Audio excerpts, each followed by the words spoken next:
नमस्कार. सुजलान टॉवरमधील copper cable चोरी उघड, 3 आरोपी जेरबंद.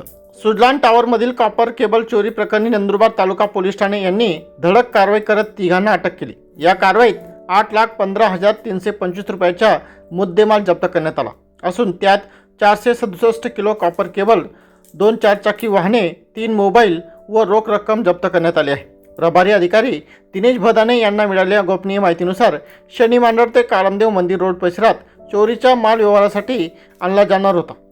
जिल्हा पोलीस अधीक्षक श्रवण दत्त यांच्या मार्गदर्शनाखाली पोलिसांनी सापळा रचला असता तपासणी दरम्यान मालवाहू वाहनात कॉपर केबल व वजन काटा आढळून आला.